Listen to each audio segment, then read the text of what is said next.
around in circles. Up next on SportsCenter, baseball's negotiators claim progress. Time to get physical in the NBA as the Jazz face the Clippers, while at Landover, Mo is now a Knick.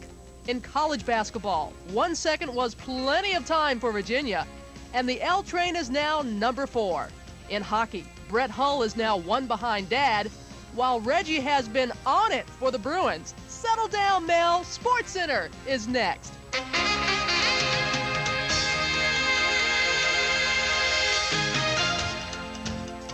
Welcome back to another edition of SportsCenter, everyone. I'm Robin Roberts. Once again, we'll begin with the Major League Baseball negotiations, but on an optimistic note this time. 6 days before the mandatory reporting date and 8 days into the spring training lockout, the owners withdrew the proposal that Wednesday left the players in an outrage. The owners' new proposal is a plan that appears to be much like the current one. They have indicated a desire to see if an agreement can be wrapped up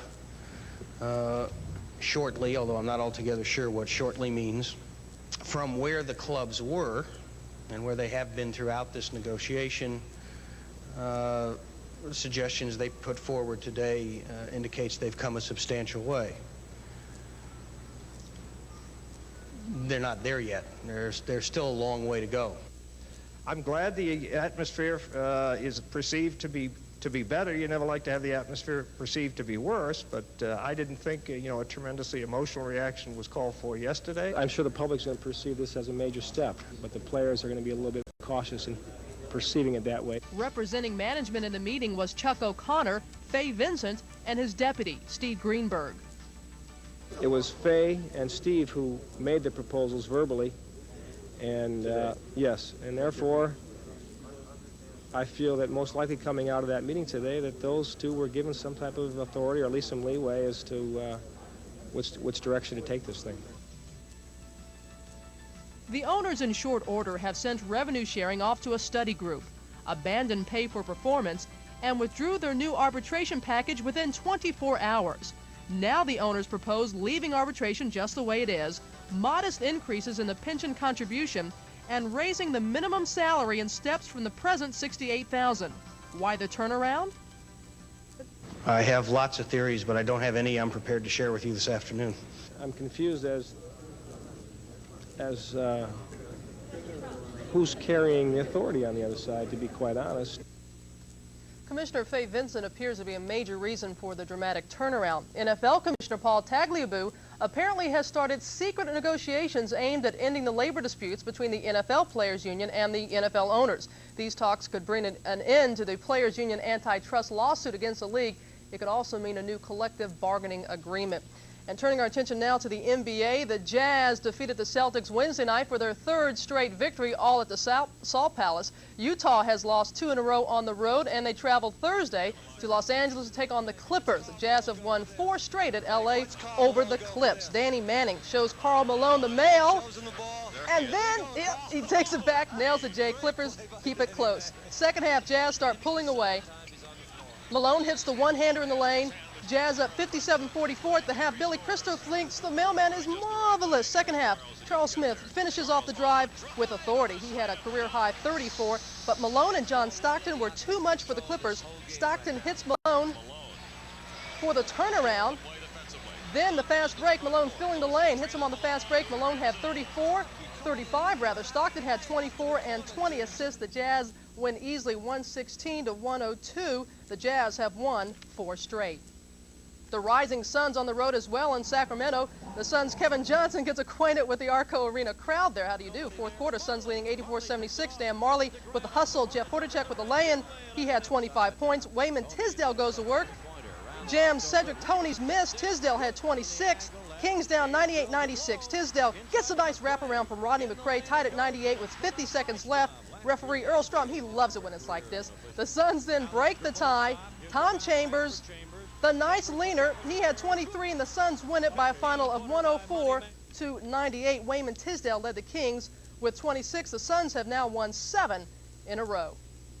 College basketball now, an ACC battle in Atlanta between number 8 Georgia Tech and Virginia. Now, the Jackets are pretty much a sure bet to make it to the NCAA tournament again, but the Cavaliers are a question mark right now. And they'd like nothing more than for Coach Terry Holland to have one last dance. A big game for the Cavs. They already beat the Jackets one time this season. Virginia's John Crotty hits a three over Kitty Anderson. Crotty with 14 points, Cavs by 3. Less than a minute, Bobby Cribbins foxed some defense. It works. Terry Kirby with an errant pass. Anderson over to Brian Oliver for 3. The 13th tie of the game. 5 seconds left. Kirby takes the 3. He misses it, but Texas Dennis Scott and Brian Oliver knock it out of bounds. There's a second left. Terry Holland and the gang have one last chance. The alley-oop. Oh, my goodness. Brian Stiff, the lane beater. Virginia wins 73-71. The Cavaliers know the thrill of victory in Texas Thrillerdome. Again, Crotty's 10th assist to Stiff.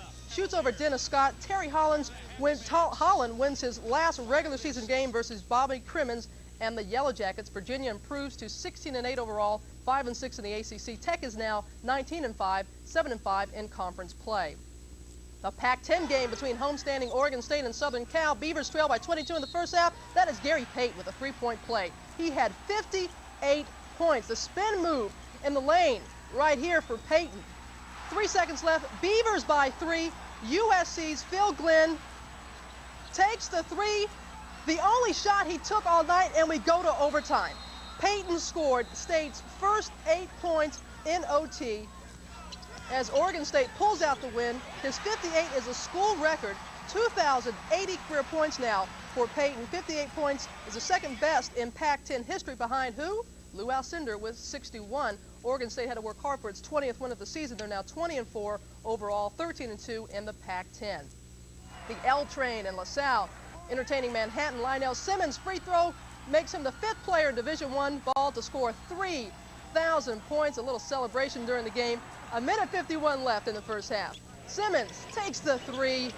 He passes Hersey Hawkins for 4th place on the all-time list. And oh yeah, LaSalle also won the ball game easily, 100-60. The L Train with a big game. He had 27 points. Let's take a look at the top scorers in NCAA history.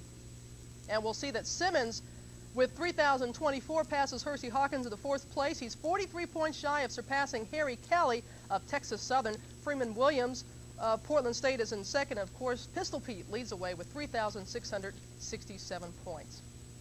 One other college note, a former statistician for the Notre Dame basketball team says Irish forward LaFonso Ellis told him that he had been offered $5,000 a year to play for the Illini. Notre Dame graduate Patrick Walsh says that Ellis told him about the offer 9 months before the NCAA began investigating the Illinois men's basketball program. Walsh made the statement to the NCAA and the Chicago Tribune. Let's head on to the ice now. The Bruins and the Blackhawks are 2 of the original 6 NHL teams, but since they're in different conferences now, they only play each other 3 times a season. The first meeting taking place Thursday in Chicago. The Bruins with the best road record, but Mike Milbury is still a little anxious about what's going on. Bruins succeed with basic hockey. Dirk Graham takes it over. Craig Chaney converts.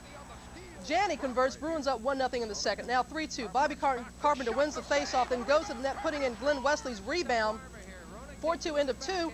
Then Reggie Lemelin stretching out to rob Steve Larmer. Keeps the Bruins ahead, but the Bruins soon pull it away. Bobby Gould clops home Steve Conroy's giveaway. Boston, a 6-3 winner.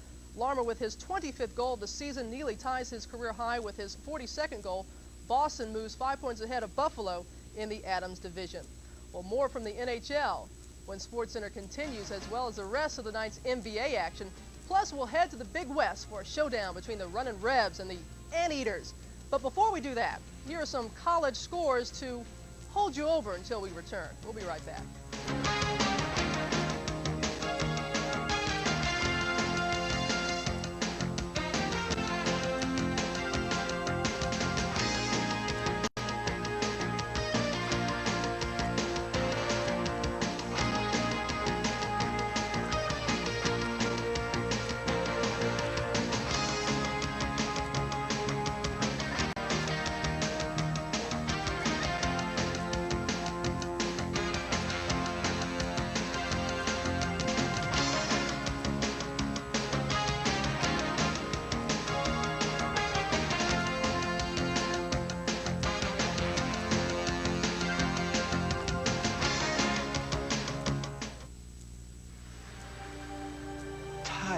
Is one of the few things man cannot influence. We all have a desire to create something that will show we were here and did something of value. To create something timeless.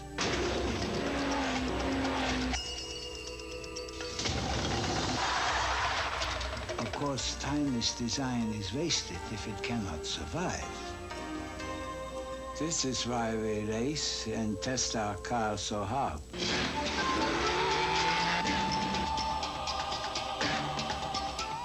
The first Porsche, built in 1948, is still with us. Still clearly the inspiration for everything we have done. It will live on in all our cars. So your little brother's joining us, huh? He's not so little anymore. All right, now let's move it! He's what, 19? Weight setting, 540, F14. Jeff's landing planes? 4-gear lens set. No. $40 million jets. Today's Navy. High-tech training that takes you only one way. Full speed ahead. Primary's off. Good job, guys. You and the Navy! Jeff? See? He's not so little anymore. Full speed ahead! Hold it, ho, ho, ho. So you're gonna finally meet Cindy, huh? Tonight. Good. So first impressions are very important. I think. Okay. Now, imagine. Lights are low, the music's soft. Knock the door opens up. Somebody's out there doing this. What is this? She's got dandruff? No, you have dandruff. No. Yes, you I do. shampoo every day. You could shampoo your brains out with regular shampoo. Wouldn't matter. Brains out? Yeah, well, so use that. Head and shoulders? Works for me, my friend. But you don't have dandruff. Exactamundo! Head and Shoulders, because you never get a second chance to make a first impression. Staying with college basketball, fourth-ranked UNLV, 13-1 in the Big West, began the night a game ahead of New Mexico State. The Runnin' Rebs hoping to gain a little breathing room in the conference on Thursday, facing Cal Irvine. The Anteaters playing host of the Runnin' Rebs. UNLV started off slow, falling behind 5-0. Larry Johnson gets things going for the Rebs with the steal and the slam. Cal Irvine stays close early in the first half. Jeff Von Lutzko finds Dylan Ringdon in the middle for the nice lay-in, tied at 32. The Shark feeling a little nervous. The Rebs played some solid D. The Anteaters' Craig Marshall blocked once. He keeps going, blocked twice. You gotta love his persistence. Blocked again. UNLV pulled away to a 99-77 victory, and it's that time of the night for Anteaters coach Bill Mulligan. UNLV now 23-4, 14-1 in the Big West. Xavier of Ohio on the road against Detroit. The Musketeers win 74-62. Xavier now 22-2 overall, 11-1 in the Midwestern Collegiate Conference. The Musketeers clinched the MCC regular season championship with their 10th straight victory. New Mexico State trying to keep close to the Runnin' Rebs in the Big West, beat Utah State 103-84. The Aggies now 22-3, 13-2 in the Big West, 6 Aggies in double figures. Action from the Big Ten. Minnesota at home against Wisconsin. That means the Cheeseheads in action. Second half, Minnesota by 5. Kevin Lynch to Melvin Newbern to Richard Coffey for 2. Gophers in command. But the Badgers come back. 44 seconds left. Billy Douglas for 3. It goes. 16 seconds left. Larry Heisel Jr. for 3. Minnesota led 68-66. 3 seconds left. It's still that same score, 68-66. Heisel for 3. He is fouled by Kevin Lynch. The freshman makes the first one. This can tie the ball game and send it into overtime. No, it does not go. And you got a feel for that young man, but you have the idea that he'll be in that situation again. The Gophers avenge an earlier season loss to Wisconsin. Minnesota is now 18-6 overall, 9-5 in the Big Ten. Back to the Pac-10. Oregon hosting UCLA. Ducks ready for the upset. UCLA led by the rebounding and scoring of Don McLean. 15 points in the first half. UCLA by 3 at the half. Second half, Oregon took over. Keith Reynolds, alley-oop to Terrell Brandon. Brandon led the Ducks with 33. Kevin Mixon, 20 of his 25 in the second half. Mixon for 3 there. 3 again, and the foul, the 4-point play. Ducks 6 for 10 from 3-point range. 105-99 is the final. It really wasn't that close. Terrell Brandon with a career-high 31 points for Oregon. Lots more to look forward to here on SportsCenter. News from the NHL and a Buster update, boxing. We'll also check in on the rest of the NBA, including an Atlantic Division confrontation between the Knicks and the Bullets. Stay with us. It's the heartbeat of America at Tim Lally Chevrolet in Bedford. The Lally family name is known for integrity, and the Lallies have been serving Clevelanders for more than 4 generations. Chevrolet and Tim Lally, cars you've grown to trust. A dealer you know you can trust. The best in sales and service. Tim Lally Chevrolet, a place where customers are friends. Follow your heartbeat to Tim Lally Chevrolet at 500 Broadway on the Bedford Auto Mile.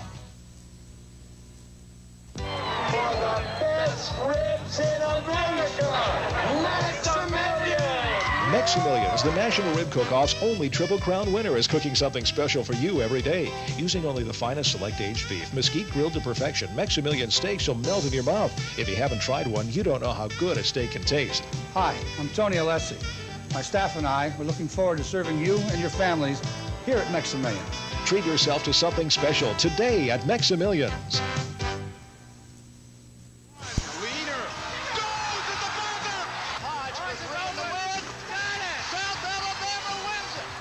Nothing beats the excitement of Championship Week, starting March 3rd, live on ESPN. Quite a bit of activity on Thursday, and teams scrambled to beat the NBA's trading deadline. The Timberwolves traded center Steve Johnson to Seattle for forward Brad Sellers. The Warriors traded guard Winston Garland to the Clippers for second-round picks in 1990 and 92. San Antonio traded center Chris Welp to Golden State for center Uwe Blab. Charlotte was busy as Hornets trading center Stuart Gray to the Knicks for a conditional number 2 pick, and then they traded that selection to Cleveland for forward Randolph Keys. The Atlantic Division leading Knicks have only lost once this month to the Rockets at the Summit, and meanwhile the Bullets are on somewhat of a roll, having won their last 3. And the first time to see Mo Cheeks in a Knicks uniform, but it was a more familiar Knick who took over. Patrick Ewing misses twice, gets the lay, and finally Knicks by 6. Cheeks finally gets in, sees some action with a feed to Patrick Ewing with 23 points, 13 rebounds at the half. And Mel Turpin simply, I can't stop Patrick. Jeff Malone keeps the Bullets in it. Malone takes it on down. He can't believe he's all alone. 22 points at the half. Knicks led 58-56. With Cheeks in town, Mark Jackson, is he going to take a seat? Not so fast, he says. The feed to Patrick. Knicks on a 10-0 run to take an 8-point lead. And then Jackson again leaves it for Ewing, who finished with 41 points, 14 rebounds as the Knicks win. Charles Oakley added 20 and 19 boards. The Knicks have won 8 of their last 9. Mo with 4 assists in 11 minutes. The Mavs looking to extend their win streak to 6 at Milwaukee. Derek Harper driving to the hole, gets the basket and the foul. Harper and Rolando Blackman combined for 19 of the Mavs, 29 points. Del Harris not happy about that. Second quarter, Ricky Pierce drives, gets bumped, makes the shot. Bucks up by 9 at the half. Third quarter, Roy Tarpley got hot. Tarpley hits a 12-footer between 2 Bucks. Mavs led 84-81. Then in the fourth, the Bucks took over. Pierce the alley-oop to Cadillac Anderson. The Bucks got 18 points from Brad Lohaus off the bench. Here for 3, and the Bucks win by 12. That final 109-97. Ricky Pierce finished with 33 to help end the Mavs' 5-game winning streak. Atlanta rookie Roy Marble has been suspended for the rest of the season for violating the NBA's substance abuse policy, part of the league's random testing of rookies. Marble will be treated under the league's policy as if he volunteered for help. Taking his place with the Hawks will be Dwayne Farrell, a former Hawk and Georgia Tech standout. With 56 goals, the Blues' Brett Hull is in need of just 2 more to tie his Hall of Fame dad. Bobby Hull's best season was 58 goals. St. Louis on home ice against the Flyers, the last meeting between the two clubs this season. Brett Hull streaking up the middle, scores his 57th goal, 1-0 Blues, one behind his dad. In the second, Paul McLean breaks in and scores, yes, but a 2-line pass is called. That's no goal. And then Brian Sutter, not happy at all with that call. Tied at 1-1. Rick Tocchet lets loose a blast, 2-1 Flyers. 4-3 Flyers in the third. Sinisalo scores his second of the game, 5-3. Then Pelly Eklund steals it from Hull, beats Curtis Joseph, 6-3 Flyers on the way to a 7-4 victory. Sinisalo with 2 goals, 400th point of his career. The Leafs trying to break out of their road slump at Calgary. Toronto fans have been proud this season, but not tonight. Already 2-0 Flames. Doug Gilmour directs Al McInnes shot past Jeff Reese with just 2 seconds left in the period. 3-0, end of one. Flames really poured on the second. First some luck. Joe Mullen breaks in his second of 3 goals off Brad Marsh. Now some speed. Theron Fleury sets up Sergei Makarov. 9-0, end of the second. And finally, the unusual Dana Murzin beats Alan Bester for his first NHL hat trick. That final, are you ready for this? 12-2. 12 goals ties a team record for the Flames. Joe Mullen with a hat trick. He also had a pair of assists.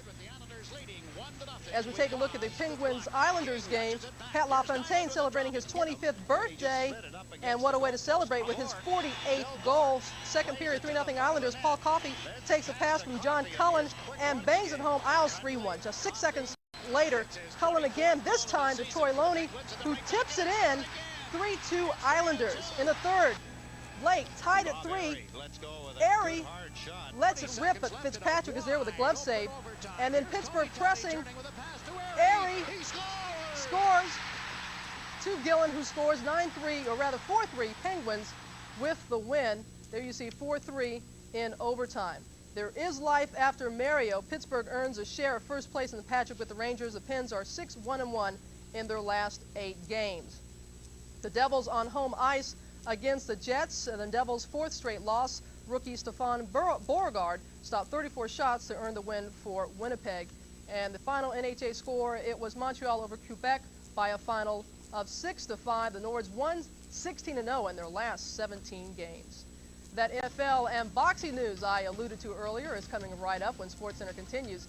And it's kind of hard to believe, but yes, 10 years ago, the miracle on ice happened. We'll relive those patriotic moments when SportsCenter returns. I just did something incredible. 5 minutes ago, I had gray hair, but now I don't. And this is what did it. New Option Instant from Clairol. The advanced way to get rid of the gray. Option Instant for men is different. With theirs, you have to pour and mix ingredients, but Option's the advanced way. All you need is this. It's so easy. And only 5 minutes later, your natural-looking color's back. Hair feels thicker, too. New Option Instant from Clairol, the advanced way to get rid of the gray. Everybody made it to the wedding. Lester, Bridget, Sid and Bubbles flew in. Even Donnie got special leave from the Navy. They all found the time. Too bad you had to work. Konica copiers, they just work all the time.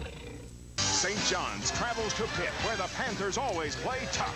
Explosive Illinois faces surprising Ohio State, and UNLV battles Cal Santa Barbara on Big Monday, live on ESPN. Thanks for staying with us. 3 years ago, ESPN brought the NFL to cable TV. Thursday, it was announced TBS will televise 47 NFL games over the next 4 years. Most of the games will be on Sunday nights. ESPN is also expected to retain cable rights to the second half of the NFL season. Other NFL news, Dr. Forrest Tennant has denied he fixed a drug test to implicate the late Tim Richmond. Tuesday, Washington, D.C. television station WJLA reported NASCAR officials tampered with Richmond's drug test results in order to oust him from the circuit. Now, according to Tennant, 2 disgruntled employees was a basis for that TV report. As boxing turns, when last we left you, the champ, Buster Douglas, had filed a lawsuit seeking to break his promotional contract with Don King. Thursday, King filed his own lawsuit against Douglas, claiming breach of contract. He's asking for millions in damages for Douglas trying to schedule a fight without King's involvement. As always, stay tuned for that. February 24th, 1980, 10 years ago, surely you remember, a group of youthful amateur hockey players in serene Lake Placid. No one gave them a chance, which made what they accomplished that much more captivating. 10 years ago, Americans had no reason to believe in miracles. The nation watched as Americans were held hostage in Iraq. They watched as the Russians invaded Afghanistan, and they saw an American president react to that by boycotting the upcoming summer games in Moscow. But in the tiny village of Lake Placid, a group of American amateur hockey players faced the best team in the world, the Soviet Union, and they proved with their win that miracles can still happen. The U.S. has beaten Russia! They're going crazy out there! They're jumping up and down! That win 10 years ago, coupled with another against the Finns 2 days later, gave the USA on home ice the hockey gold medal. we were ready to play the game in Lake Placid because that's what meant something. The ball was rolling. By the time we were involved with the Russians and the Finns, by the end of both those games, it was tangible. Winning was something that we were breathing in the locker room. It was there. This week, 10 years later, several of those boys of winter returned to Lake Placid to reminisce about past glories and revel in the memory of what they had accomplished a decade ago for themselves and an entire nation. An image that still lives with them to this day. You never introduced as a normal person. You always introduced as a member of the 1980 Olympic team. And I don't see nothing wrong with that. It was good that I was a part of a great thing. I was 1/20th of a club, so to speak. But no, I don't tire of it. It's a great thing to be a part of. The architect of the miracle on ice was Coach Herb Brooks. Brooks, a coaching legend at the University of Minnesota and now a hockey commentator, was the voice of calm in a tense situation. It was Herb always saying the right thing at the right time. He always was able to do that. He was always able to push the right button at the right time. The key thing is, as I look back, none of them had an ego problem. Okay? All-star teams self-destruct. This hockey club didn't. They were strong people, but they didn't have any ego problem. And they worked so well together. And that's the lasting thing that I've ever taken out of it over the last 10 years. Life after Placid was not golden for everyone. For goaltender Jim Craig, the highs of making it to the NHL with Atlanta and later in Boston had to accompany the lows of fading into yesterday's headlines. But Jim Craig has rebounded. He's married, has a family. He's now an advertising account executive, and he knows full well the phrase, life goes on. It's been very important for me to be able to find a career, and I did. And it was one that was nothing to do with what I did now 10 years ago. In the space of 48 hours, a group of teenage hockey players went from anonymity to national hero status, and a country recaptured its pride and its belief in miracles, even 10 years later. Sometimes you'll just kind of come back to you and think, God, that was really something that we accomplished. And it's nice because there's a lot of days where you really need something to kind of pick you up, and that, you know, that would definitely do it. Brings back memories. I'll be back in just a bit to put the finishing touches on this edition of SportsCenter. As we head to the break, take a look at the 80 Olympians that are still playing in the NHL. Hey, Mark Johnson had an assist in the Devils game. We'll be right back.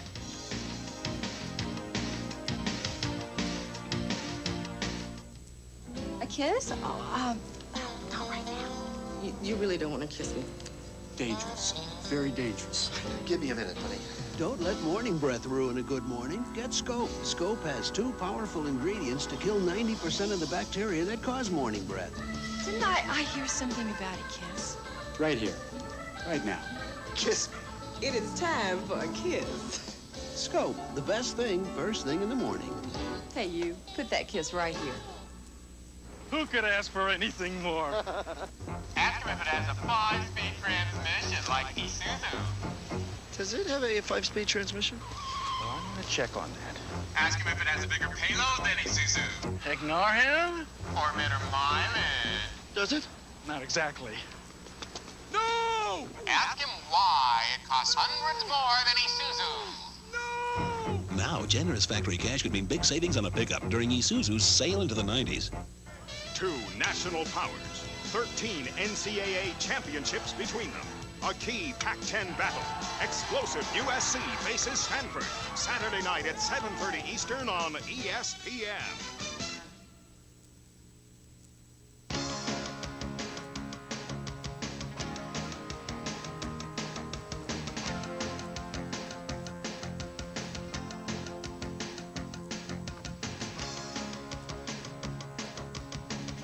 Don't shed a tear. The final arbitration hearing of the spring was held Thursday. Pirate pitcher Doug Drabek won his case, tripling his salary to $1.1 million. Drabek was 14-12 last season with a 2.80 ERA. Let's take a look at the final arbitration scoreboard. The players win 14-10. Total raises $68.4 million. Well, we know you can't wait to see what's going to happen Friday in sports. The Pistons look to keep their winning streak going. They travel to Atlanta to play the Hawks, but of course the nickname continues. Sir Charles and the Sixers facing the Magic Man's Lakers at the Forum. The top college game, Stanford at home against number 21 Arizona. Feel free to watch SportsCenter and find out all about what's happening in sports at 7 o'clock, 11:30, and 2:30 a.m. Eastern Time. That's going to do it for this 2:30 a.m. Eastern Time edition of SportsCenter. Thanks for being with us. Sports Look is coming up next. Take care.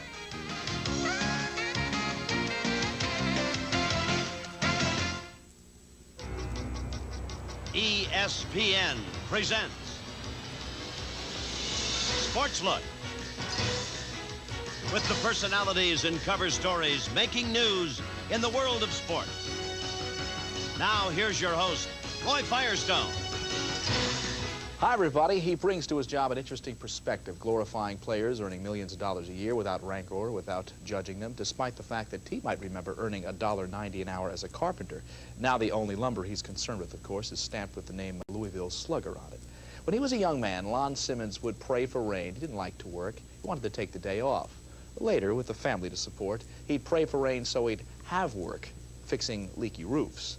Now he'd be happy if it never rained, of course, at least not during the regular baseball season.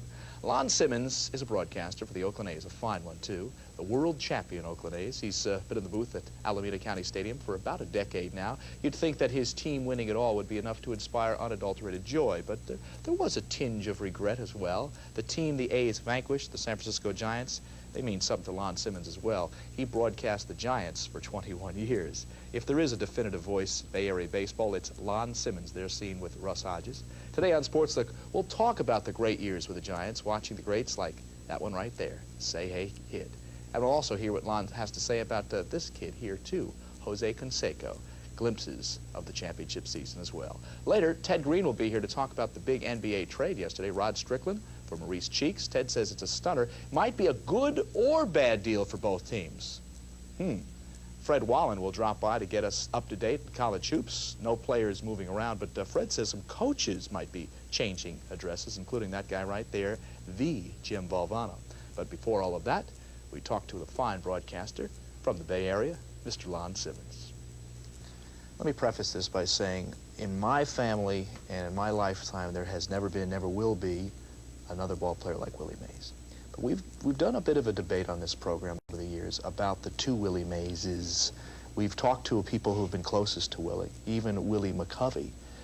And I have found that the general consensus is that there really are two Willie Mays. The player that we remember, the say-hey kid, the happy-go-lucky guy, and the Willie Mays in later years who has been portrayed as suspicious, cynical, maybe even sour. Willie Mays is perhaps, or one of your closest friends in life. What can you say about the two different Willie Mayses and that theory? Well, I think anybody that's a genius in his way in whatever field is probably two different people, performing and away from performing, because I think the act of performing, when you're as good as Willie Mays is, or you're as good as someone else is, the act of performing takes so much out of you that you want to be away from it when you get. That's why some stars, you yourself, when you go out on the street or go to a restaurant, it's nice to be recognized, but it's nice to be alone once in a while. And I think this is what happened to Willie Mays. I think that so much pressure put on him away from the field that it was difficult for him to handle sometimes.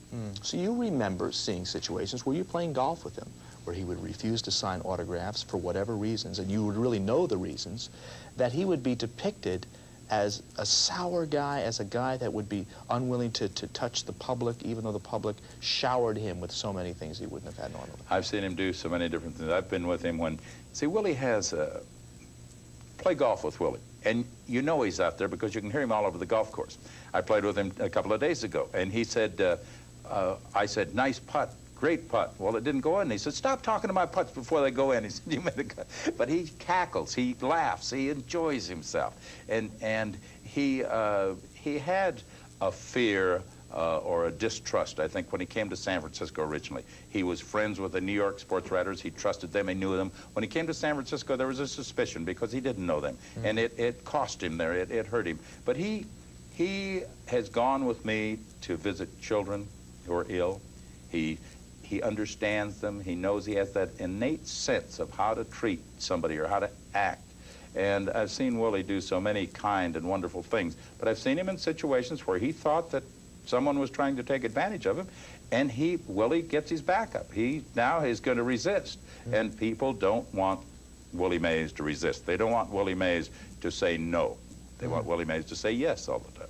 Willie McCovey was a man that you always review as a man of intense pride, to the point that, as a player, you would tell me, he would refuse to go out on the field unless his uniform was skin tight. That was something that was a detail that he believed was important for him. Let's discuss about him as a player and as a man. Willie McCovey? Sure. Yes. Well, Willie McCovey, as I said, he intense pride, and a very prideful man in the fact, and I don't mean that in a sense that I'm not admiring him for it. He was prideful in the fact that he took speech classes. He didn't want to go on the pregame show or the postgame show because he didn't feel that he expressed himself quite right. So he started taking speech classes so he could express himself, so he could be articulate. He wanted to look good. Willie was very much concerned about his appearance in public, how the public viewed him.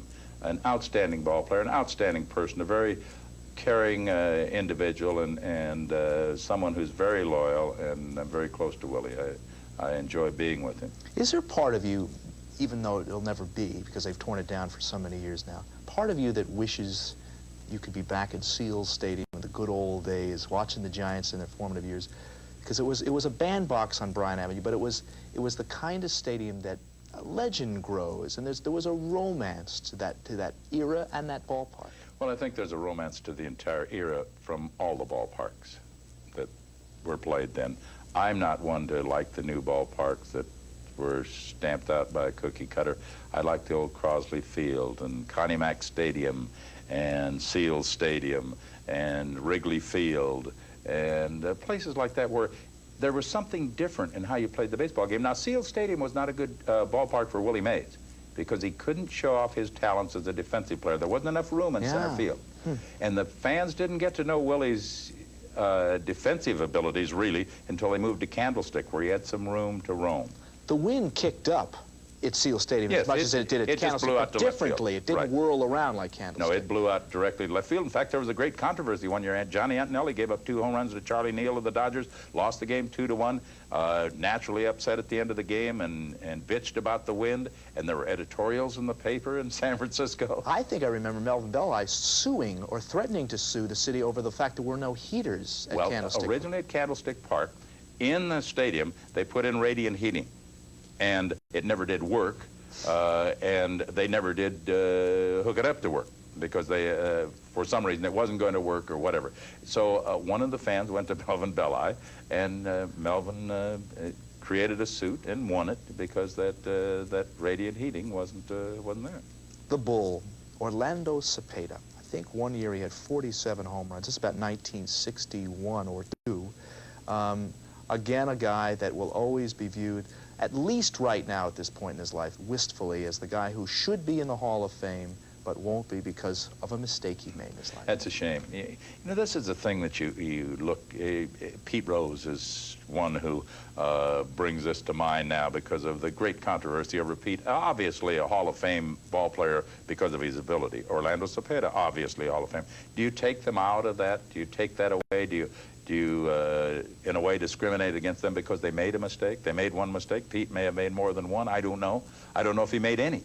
Orlando made one. We know that. He was sent to prison for it. Orlando is a very sweet man, a very outstanding individual. And back with the Giant organization now, too. He made a mistake. He was wrong.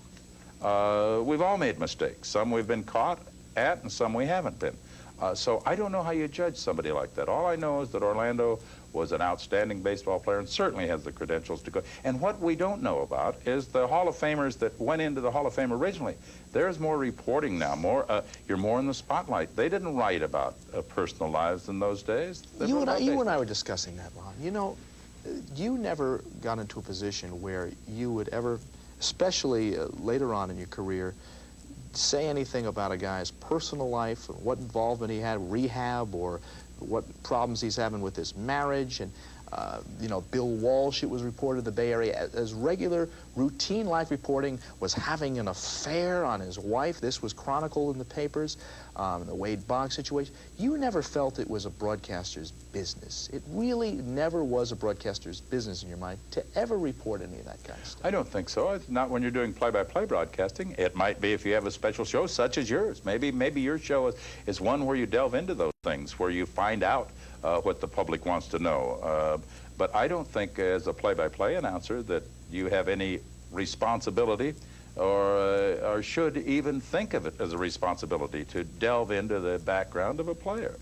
What you're reporting is what he does on the field, how he does it, how he comports, and you can certainly be critical enough of him if you don't think he's playing 100% on the field or that he is not striving to do his best. I think that's the only criticism you can have of a player, and I don't think there's anything that allows you or should allow you to delve into one's background or make judgment as far as that goes. Who am I to judge somebody for what he has done? I've probably done all of them myself at some time or another, or thought about doing them if I haven't done them.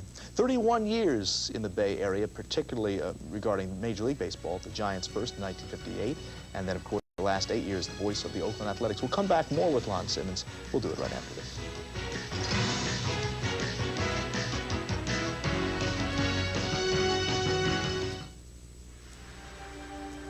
Time is one of the few things man cannot influence. We all have a desire to create something that will show we were here and did something of value. To create something timeless.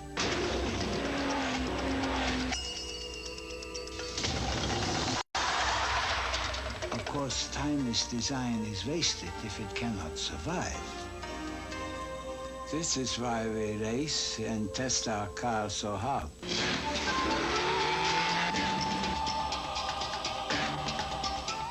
The first Porsche, built in 1948, is still with us. Still clearly the inspiration for everything we have done. It will live on in all our cars.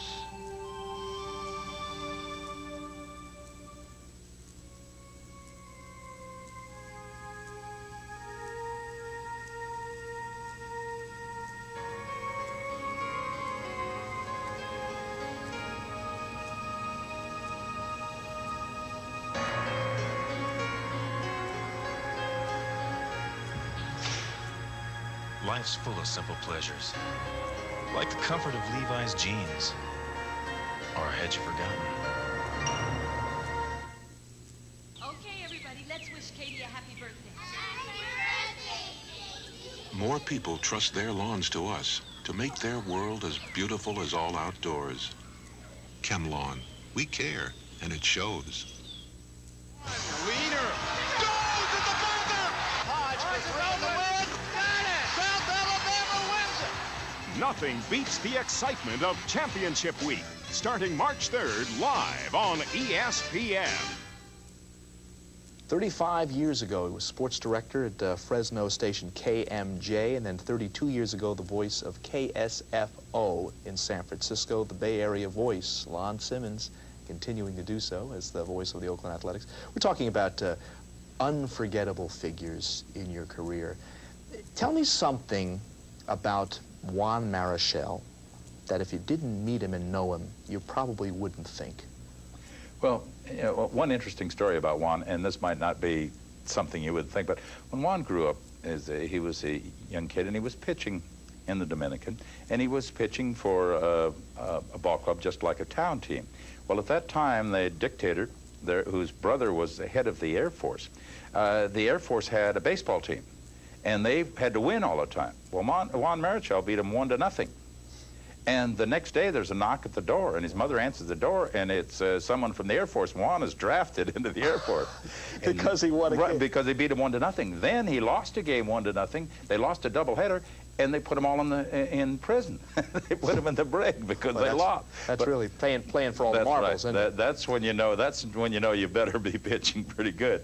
And that's what Juan used to. Juan is a very class individual. And I hate to use that term, but I can't think of anything else right at the moment. He is elegant. He is truly an elegant man. And has done extremely well, is well-liked in the Dominican, has parlayed his baseball into wealth, personal wealth, and is just a sweet person to be around. I've always enjoyed Juan, and his major league debut was on my birthday. and he almost pitched a no-hitter that day. You take a look back at the infamous moment in Oakland athletics history when Kirk Gibson hit the home run off of Dennis Eckersley in Game 1 of the '88 World Series.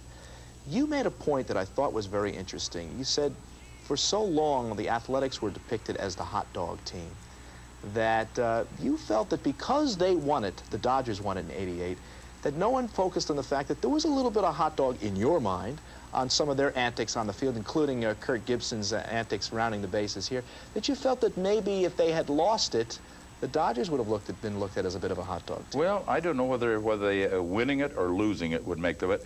For some reason, again, we go back to the thing that I've always contended, that once a writer writes a column, that becomes gospel. And other writers that have not met the person or the team spin off that column. For some reason, a couple of years ago, the word arrogant came up. I was asked questions before the World Series. What about this ball club that's so arrogant? Well, I've never met a less arrogant team than the Oakland A's. I've met some awfully arrogant teams that were losers, but not arrogant. And hot dogs. There are individuals, I guess Ricky Henderson could be called a hot dog. Dave Parker might be called a hot dog for the things they do, if you use the baseball parlance. But let's take a look at the World Series. Mickey Hatcher jumping around the bases when he hit the home run. Kirk Gibson giving it that double clutch shot. And Orel Hershiser looking for every TV camera in the United States. That could be classed as hot dog, but not one thing was written about it. Not one thing was said. But the A's go into Toronto this year, and they're hot dogs back there. They're arrogant. And I don't feel that way. Maybe because I'm close to him, I don't know. But Tony La Russa does not let his team talk about other teams. You don't hear the A's say something negative about another ball club. What is Jose Canseco at age, what, 24? 24 and a millionaire. What does he have to learn yet as a professional? He has to learn to live. I mean, he has to live for a while. I didn't think when I was 24 years old that I made a lot of outstanding decisions. I didn't think my kids, when they were 24, made outstanding decisions, and I don't think Jose has made. Jose has some advice that I think is wrong in many instances. Jose is a very bright young man. He's made some mistakes that I don't think are all his fault, or maybe they're his fault simply because of his youth. And somebody that's had $1 million dumped in his lap. We've all wanted to buy expensive cars. We've all wanted to have the money to do the things that we want, to have the clothes and to travel. He has that. He has that at the age of 24, when most people, if they are going to get it, don't, unless that they inherit it, aren't going to get it till they're in their 30s. He has to learn to grow, and I think he will, because he is not a stupid kid. He is a bright young man. As expressed in the book, Voices of the Game, Lon Simmons, though, was quoted as saying, "It's most important to remember from whence you came." He remembers the days he was a carpenter for $1.90, and it basically is something that's always in the back burner of his mind, and he goes about his life remembering those days. Lon, it's a long way since the carpentry, but in a sense, it's also kind of a work of art, broadcasting. We want to thank you for spending some time and giving us your insights again. It's my pleasure. I enjoyed it, and I enjoy what I'm doing. I can look back and remember hitting myself on the thumb at 6 o'clock in the morning, and it's a lot better doing what I'm doing now. Thanks a lot. We'll come back more on Sports Look after this. Accommodations provided by Westin Hotels and Resorts. When staying in San Francisco, stay at the Westin St. Francis, located on Union Square. The St. Francis means San Francisco. New Thompson Pontiac customers always seem to be impressed by the master technician signs that hang in our service department. These signs say a lot about our service philosophy here at Thompson. Naturally, we have all the latest diagnostic equipment and specialized tools for today's cars. But we think our people make the real difference. They have the right combination of attitude, maturity, experience, and knowledge to make our service department special. And there's standard equipment on every car we sell at Thompson Pontiac. We build exciting men. Sagamore Square Shopping Center, the alternative to crowded, high-priced malls. Sagamore Tavern in Sagamore Square is newly opened and beautifully designed. There are daily drink specials and complimentary snacks for happy hour. Wednesday night is Ladies' Night with dance music and roses for the ladies. Every weekend features dance music also. Stop in and join the fun. For personal, friendly service, Sagamore Square is the right shopping alternative. We're low on prices and high on service. Virgil Hill, the undefeated WBA light heavyweight champion defends his title against David Vedder. Budweiser presents Top Rank Boxing, Sunday night at 9 Eastern, live on ESPN.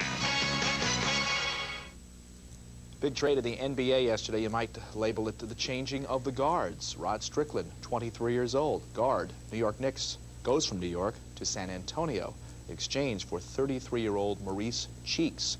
A very controversial trade, maybe even a laughable trade in the minds of many. Ted Green from The National now joining us. Why do you think it's laughable going in by some of the writers both in New York and in San Antonio? You know, most of the league is laughing at the trade, and the ones that aren't laughing don't understand it. Here's why it's, on the surface, one of the stupidest and least understandable trades maybe in the last 10 years. Strickland is a young, inexperienced player. You move him to San Antonio, and they're already young and inexperienced.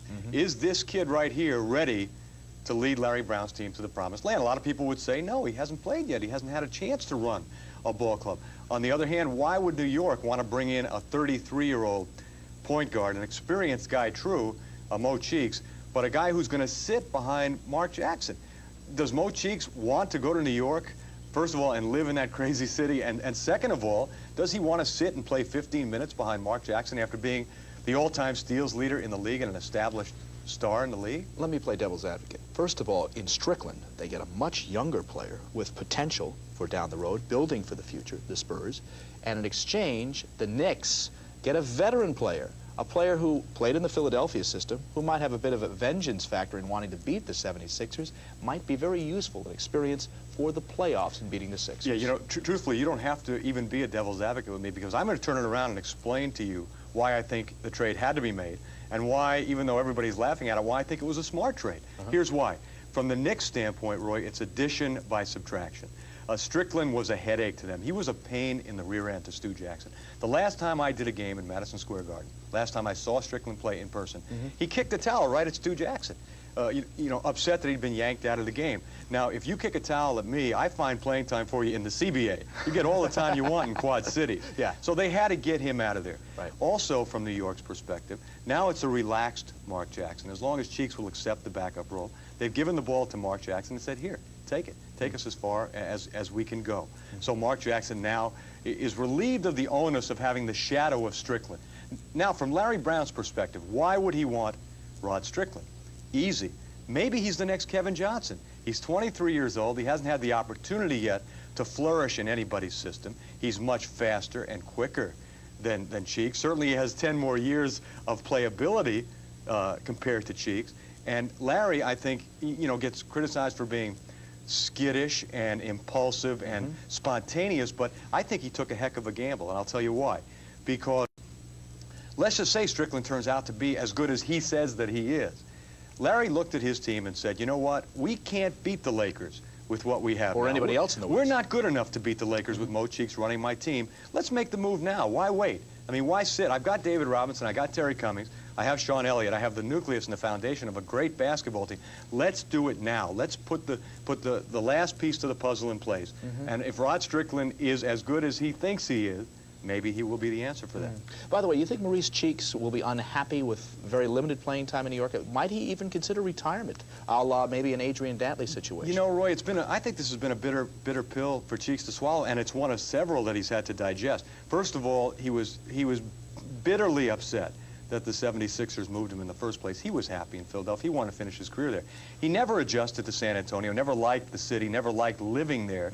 And now to go to New York City and play behind Mark Jackson or anybody else and play 10 minutes a game, I don't think he's going to be a happy camper. We shall see in the next couple of weeks. Thanks, Ted. All right. We'll come back just a few moments. Fred Wallen on college hoops. Some changes perhaps in the coaching ranks. It's after this. Travel arranged through Continental. This winter, come fly to any one of over 90 fun and sun-filled destinations. Continental, we've got your place in the sun. Get ready for a special Sports Illustrated sneak preview. It's unreal. The man, it's like he's from another planet. You never know what he's gonna do. He doesn't even know. He just does it, and you're like, duh. They just saw an amazing video cassette presented by Sports Illustrated, starring the most exciting figure in sports today. who else? Jordan. Unbelievable. Yeah, he's unbelievable. Michael Jordan, Come Fly With Me 1990. Over 40 minutes of the game's ultimate playmaker. Yours free with your paid subscription to SI. Yes! Call toll-free and get 26 issues of SI at over 45% off the cover price. I didn't realize you could save that much. Including SI's blockbuster baseball preview, the giant 35th anniversary covers issue, and the red hot swimsuit issue. So what's the catch? No catch. You get it all. Just 3 monthly installments of $12.97 each. Even use your credit card. Golden. Let's do it. Save over 45% and get the Jordan video free. You're going to be giving away a lot of these babies, starting right here. Fred Waller now joining us with the college basketball grapevine, and there's talk, big heavy rumor back east, that Jim Valvano's days at North Carolina State are numbered, mostly because of the fact that there is the beckoning calls of the Charlotte Hornets. That's the big story at the top of our broadcast here. Let's talk about it. It seems like a logical move for Valvano. Bad year for Jimmy Valvano. Personal fouls comes out, the school goes on probation, he loses his job as AD, and Dean Smith is recruiting very, very well at North Carolina. So if he were to jump, this would be the perfect time. George Shinn obviously has a bad team in Charlotte, and if you have a bad team, what's the best way to overcome that in the eyes of the fan? Well, maybe a showman like Jimmy V. Of course, Nick's job might have been the perfect job for him, but that was a year removed, and that was before all of his problems. It would also seem to be a natural situation because of geographics. You know, he lives, I think it's only 2 hours away from where Charlotte is in Raleigh, and I think that that would be a big plus. Also, this is just an idea I had. I thought of a perfect franchise player to be acquired by the Charlotte Hornets, and that might be Alex English, also a South Carolina player, but from that area, and might be available at the end of this year. I think he will be available, and he can score a lot of points. And, of course, his coach, Doug Moe, another name mentioned as a possibility in Charlotte. And, of course, there's always the peripatetic one himself, Larry Brown, would be very close to the Dean Dome, right? Yes. How about Terry Holland out of Virginia and what his situation is down there? Well, he's leaving after this year, obviously, to go to Davidson. And a lot of people have said, hey, how about Dr. Tom Davis of Iowa? He's not recruiting well for the Hawkeyes. And late of Stanford, then of Iowa. Now, if you're at Stanford and you're not happy with the tough academic requirements, why now would you go to Virginia? I think Tom Davis might leave Iowa, but I don't think he's going to go to Virginia. What about the feud between Lute Olson and Jerry Tarkanian? Interesting. Last Sunday, the Rebels knock off Arizona by 8 points, 95-87. After the game, Lute Olson said, well, this is the last time our clubs will meet in a series. Of course, they could meet in the NCAA tournament. This goes back a long, long time. Lute Olson replaced Jerry Tarkanian at Long Beach State, the problems of violations and whatever. But just a year ago, of course, UNLV thought they had a recruit. Arizona ended up with the recruit. Lute Olson, not necessarily a friend of Jerry Tarkanian, and I think vice versa. And so there was an excuse in the game that he said that he's not going to play him again. But again, they couldn't meet in the NCAA tournament because Arizona is playing very well. It was so promising for UCLA earlier in the year, and may still be so later in the year. But Don McClain, Trevor Wilson is hurt. Don McClain not playing necessarily his best basketball of late. But what do you make of all of that? You know, I think it goes even deeper than that. I think Derek Martin out of high school, considered a great point guard, is not really a point guard. He does not think about passing the ball as much as he should. And a team like this, Roy, that averages more than 80 points a game, he's only averaging 5 assists per outing. I think he's thinking about his own scoring. In the game against Stanford last Sunday, 3 times he was called for offensive charging fouls. You can't do that. You have to stop at the free throw line and pass the ball. Okay, thanks, Fred. Thanks, Fred. We'll come back and wrap things up for you after this.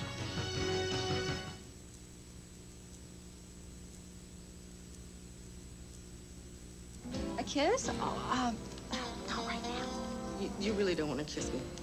Dangerous. Very dangerous. Give me a minute, honey. Don't let morning breath ruin a good morning. Get Scope. Scope has 2 powerful ingredients to kill 90% of the bacteria that cause morning breath. Didn't I hear something about a kiss? Right here. Right now.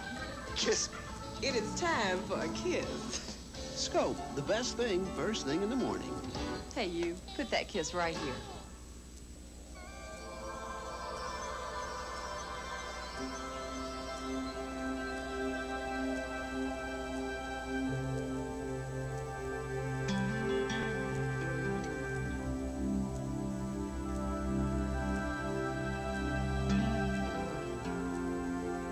Life's full of simple pleasures, like the comfort of Levi's jeans. Or had you forgotten? A Big 8 showdown. A big-time superstar. First, Kansas battles Oklahoma. Then Chris Jackson leads LSU against Florida. Tuesday night at 7:30 Eastern, live on ESPN. We thank our guest, the fine broadcaster Lon Simmons, for joining us on Sports Week. Tomorrow, one of the great third basemen in National League history, not a Hall of Famer, maybe should be, Ron Santo of the Chicago Cubs joins us. We'll see you then. Bye-bye.